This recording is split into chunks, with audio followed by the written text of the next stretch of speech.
for tuning in on today's latest episode. Got a packed show for you today. We're going to be talking about Klopp. Yeah, he's opened that can of worms again in terms of talking about Sergio Ramos, but the press conference, I think, will be a very big story coming out, especially in Spain in the coming days. His response to that tackle, but he has officially come out and properly talked about that Mohamed Salah Ramos incident in the Champions League. Very interesting words from the gaffer, so I've got them in today's show. And he talks about Daniel Sturridge as well, his second chance at Liverpool Football Club. He basically described it getting like a second chance with your girlfriend, really. So that was a cracking interview. Got the best bits of that one coming from ESPN as well. And then we're talking about Virgil van Dijk. He's talked a lot, very well, in depth in terms of the arrival of Allison, Becker, the Brazilian #1, and how he thinks that's going to impact Liverpool's title challenges going into this season. Cracking interview as well, and a little bit of Liverpool news in general as well. So stay tuned for all that in today's episode.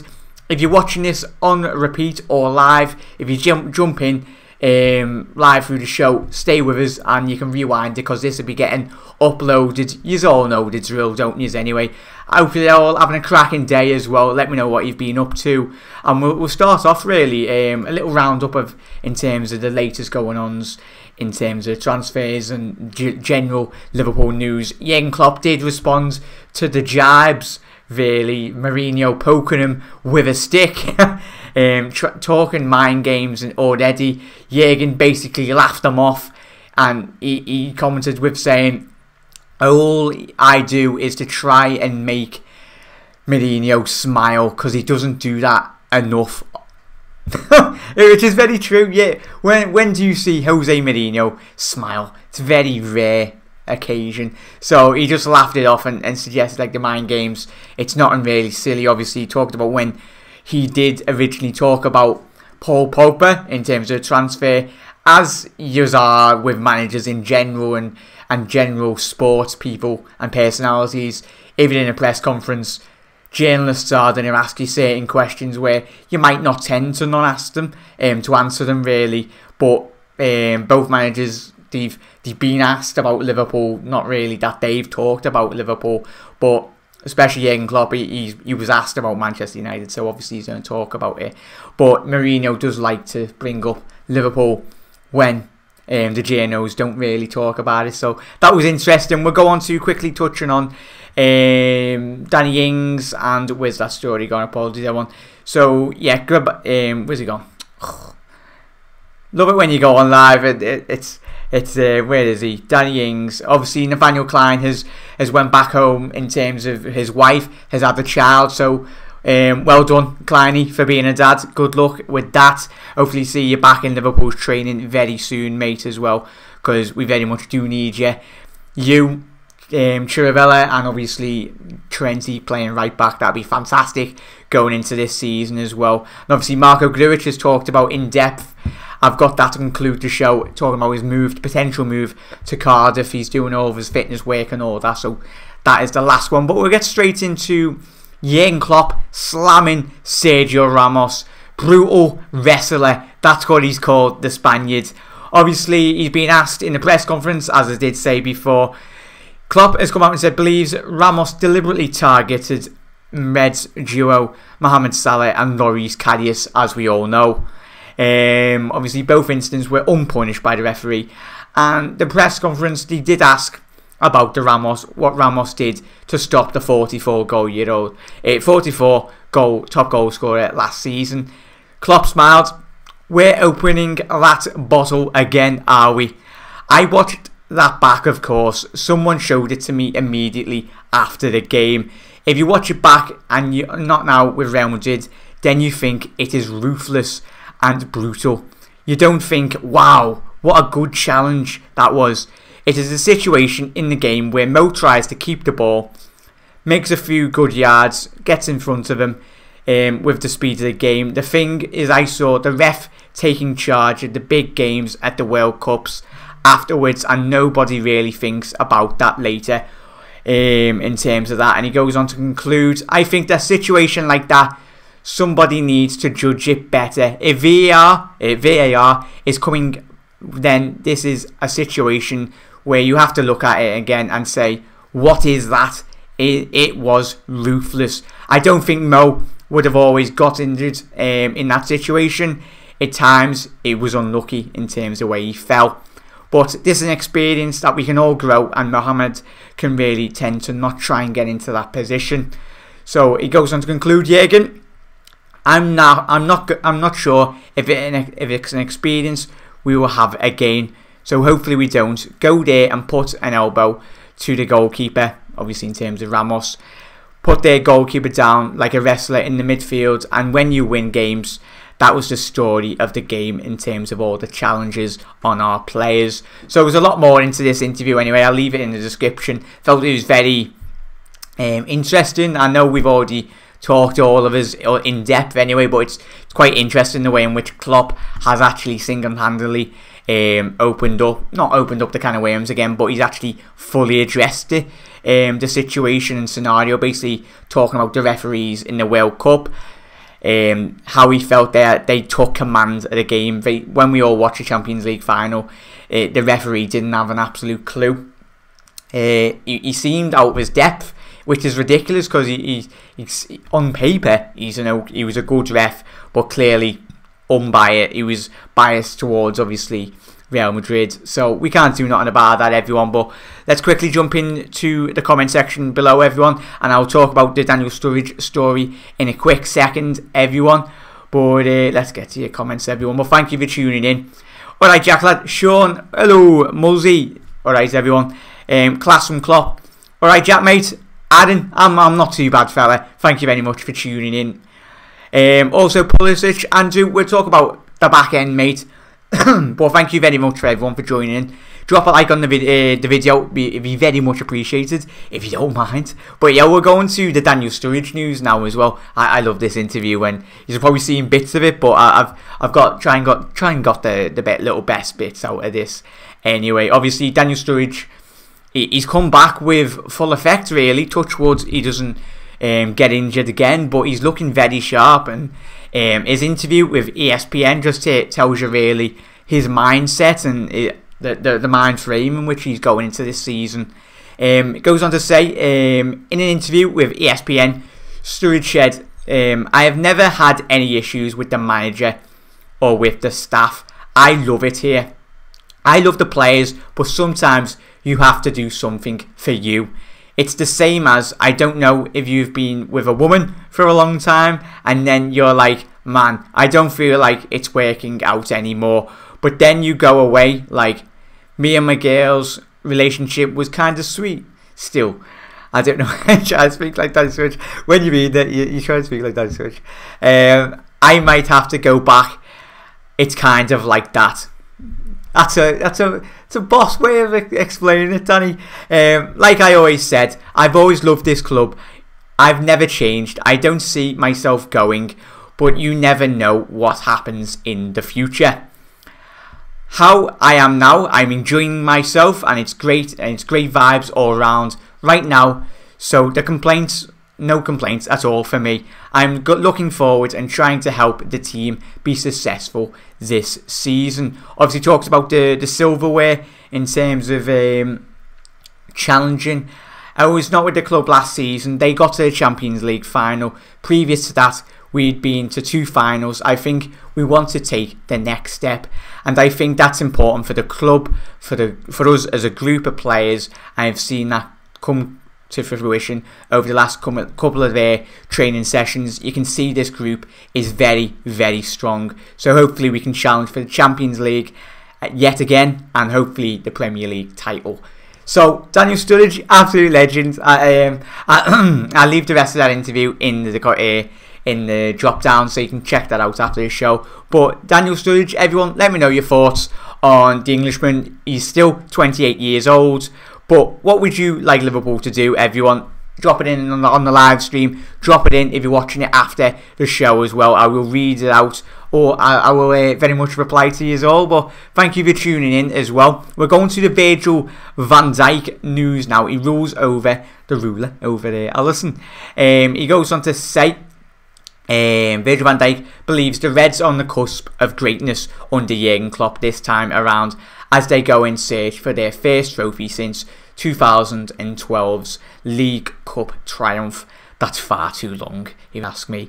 With the players we have already had a great season last season. We can compete in every competition, Van Dijk told Sky Sports. Hopefully we are going to do something special this year. I don't like to look too far ahead. We just need to do the talking on the pitch and make sure we perform on the day. Everyone in the squad wants to win something, and we know it's going to be very, very difficult this season.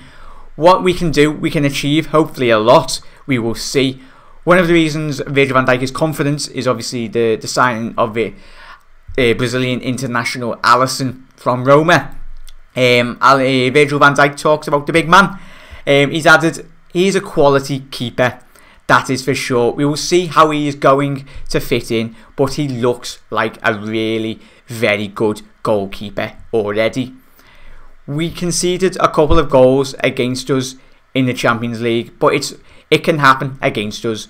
Allison is likely set to make his Liverpool debut for the Reds when we play Napoli in Dublin on August the 4th. Virgil, you absolute legends.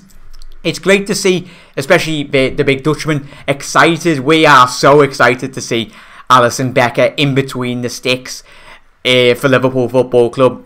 Forget the price tag. You've seen his ability at Roma.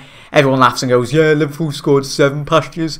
But I tell you what, if you look at Roma's clean sheets and everything over the whole Champions League campaign, he done very well against Chelsea as well in this last season's current run to playing us. But frankly, he's a very good goalie.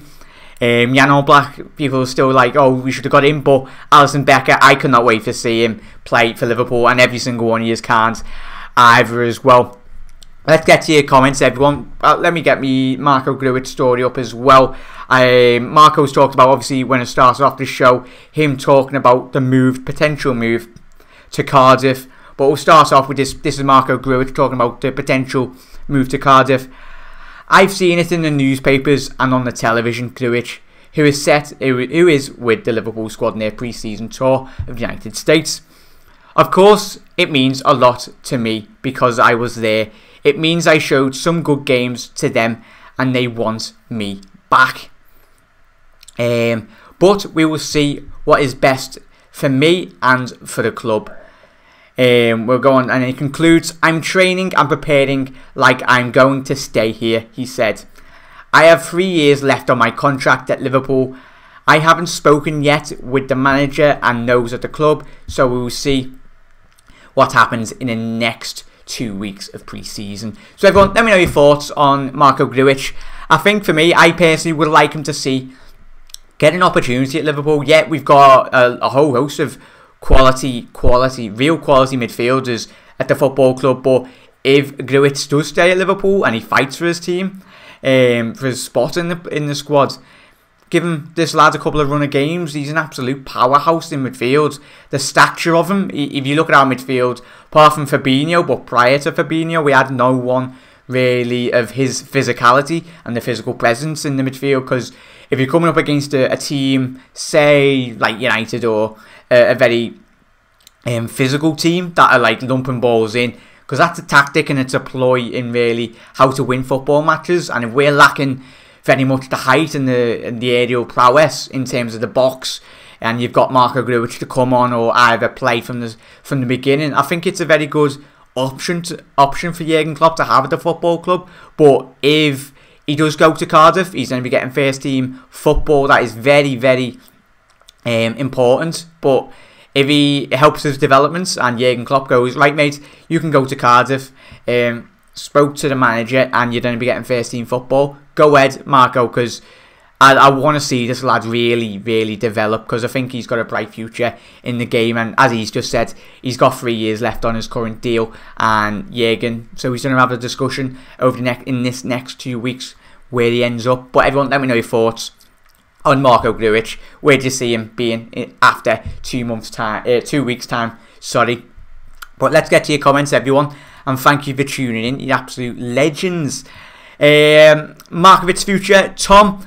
What about Markovic's future? Very in terms of yet again, like Marko Grujic, mate, is it's very up in the air. I think over the next 2 weeks, Tom, and everyone will see where he ends up.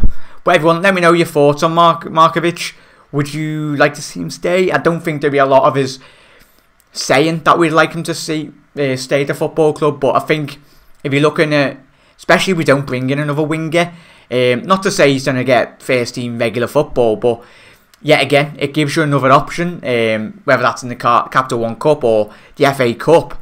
But if you're looking to swap and interchange and rest players, Markovic, I would keep him as a squad player. Not saying he's going to be getting in the starting 11. Everyone, let me know your thoughts in the comment section below. And if you're watching this after, let me know in the comment section as well. But Tom, yeah, I think he might go out the door, mate. I think Liverpool, like Mignolet, Markovic, and a couple of the other, Danny Ings, Jurgen's just waiting for a couple of bids to come in, because he's not going to like isolate Markovic and like say, oh, you're going, when there's not any real concrete offers, because I think it'd be silly on the part of the football club to really do that, but they won't do it. They very much said to everyone that is at the football club, right, come and train in America. If you think you're going, if you're not, I'm going to welcome you in with open arms. And it's great to see Jurgen. He's one of the best man management coaches out there. So Tom, I think he'll train with the rest of the Liverpool squad for the next 2 weeks. If there isn't any more bids, I think Liverpool will look to see to get rid of him, mate. But as of yet, as we stand, there's been no concrete bids as of any of us are aware. This is where it's announced that they've just sold him after this video. But yeah, Tom, nice one for your comment. No, Allison isn't available yet. No, it's the 4th of August, mate. He's going to be available. Sell him. Broke. Stays broke. I think he's too injury prone. Mosley, you talking about Markovic or Daniel Sturridge, mate? Let me know in the comment section below as well. But obviously Markovic has had his injuries in the past as well. Michael Basil, nice one for jumping in the live stream, mate. Jack, what's realistic this season? Personally, I want us to close the gap to no more than 13 points to City, and I want either the Carling Cup or the Carabao Cup / FA Cup. Think that's like my dream season, mate. We need to win. Michael and every single one of us, we very much, Jurgen has to win something this season. I think it's very important. As we just said then, like when Daniel Sturridge was saying when we last won a trophy, 2012, absolutely ridiculous. That is far too long for the football club, but we're going in the right direction under Jurgen Klopp. We've had so many managers, Roy Hodgson, Brendan Rodgers had his little pop at the club. Both of them, Kenny's been in charge as well. But for stability and the marked contrast in terms of improvements at the football club, it's Jurgen. We've seen what he's been doing. And for me and Michael, I really do hope it'd be difficult that we that points gap, but I just want us to see us really challenge for the league. It's a difficult ask, but the players we brought in, how we played last season, but it's in terms of the consistency, isn't everyone? As long as we show that we're consistent over that period of time, 38 game season, then we're in for the shot of the league title. Oh yeah, mate. What time's the game on today's English time? J20. Obviously, as I'll be doing a watch along as well. J20, nice one for tuning in. I think you were in that live stream as well, mate. But it's 10 o'clock, round about 10 o'clock. I think it's 5. Right, I get it up now, mate. It's around about 10 AM. Let me get it up on Sky. Apologies, everyone, mate. Let's get the official time. Because it says when the channel starts, it's just when the actual kick-off time is, really. 10:05, it's saying. J20 and everyone, so I will be going live for about 10 to 10 UK time to do a watch along with every single one of you as well. Can't wait for that against Manchester United. should be very exciting, everyone. But yeah, if you got any more comments, if you want to ask about Fekir or anything, let me know in the comment section below. But I'm going to be going very soon. But thank you very much for tuning in, everyone. Quickly read out your comments. I love that Klopp's done what Klopp's done. Takes me back for another 10 years. I'd never call him out. He's made us all dream again.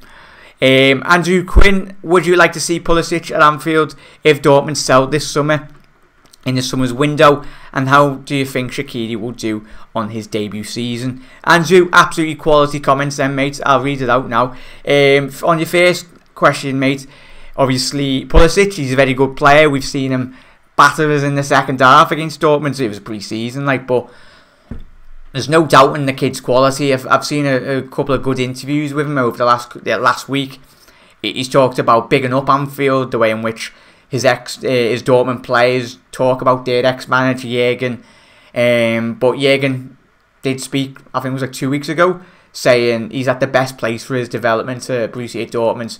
Still at his very young age, I think he's only 19. It's madness, the quality of lad. But in terms of keeping a player there, I don't think Liverpool will get Pulisic in this window, mate. I think it'll be clubs might come in for him next season, but he needs really to do a lot more in the Bundesliga. Really get at least 15-20 goals and then get double figures in assists, really, to command a proper move to a bigger club, in terms of obviously either a Bayern Munich, a Liverpool, United, potentially anyone. But I think he's got to do that, mate, as well. Shaqiri, on your second question, fella, I really do think he'll be a fantastic addition to Liverpool. In terms of, you look at the bench, we always love to, not love, but we look at that Champions League final, we look at the bench, we didn't have anyone really. We had injured players to come on, in terms of Adam Lallana. You're asking those players to really make an impact on the biggest stage in European football, and Liverpool didn't have the quality in depth, in squad depth, and hopefully this season Shaqiri's brought in, Fekir potentially, we'll never know. But if we need a couple more additions, really, for me, I think it'd be Andrew. Everyone, let me know your thoughts on that, your positions, really. For me, I think we need another centre back, not to really replace Lovren, but really to compete with Lovren and obviously Klavan. If Virgil van Dijk does get injured, we're left with playing Klavan or an injured Joel Matip. Joel Matip is the new Danny Agger, which is a shame to see, really. Obviously another midfielder, we'll see, mate. But thank you very much for leaving a comment, you absolute legends. I'm here for the live stream. Hey, yes, you absolute legend. Thank you, J20, you're very welcome, mate. And everyone, thank you for tuning in. If you just joined the live stream, this will be getting uploaded, so you can just rewind it. Well, thank you very much for joining me today on my latest episodes. I'll be doing my live shows every single day as well now. I think it'll be a lot easier, really, to interact with all yous. But thank you for tuning in, and if you're new around here, make sure you hit that subscribe button. When we hit 5,000k subscribers, I'll be giving you, the subscribers, a chance to win fully paid, your own player and number for new Liverpool shirt. You can have the home one, away one, or the third one. I'd happily, it's just a little thank you for you. That's something I can give back to. I wish I could give a lot more, but obviously I do this for my hobby and I just love interacting with all yous. But it'd be a little thank you, really, for all the amazing support that is all show on the channel, everyone. I wish I could give every single one of you the new Liverpool shirt, but obviously when we hit 5k, I'll be doing a little lucky live stream draw, so you can see it live that I'm not cheating. But yeah, thank you very much, everyone. Have a quality rest of your day. It's been quality to speak to every single one of you. And as always, I'll leave all the descriptions to the full extent of the stories in the description. And yeah, join me for me watch along later on. I'll be going live at 10 to 10. So stay tuned for that, for against Man United. I know it's Man United and it's a pre-season friendly, but we always love to win against Man United, don't we? Yes! But everyone, have a quality rest of your day. And join me back at 10 to 10 PM UK time, that is. And I'll see you in another episode, everyone. Chill out, and you'll never walk alone.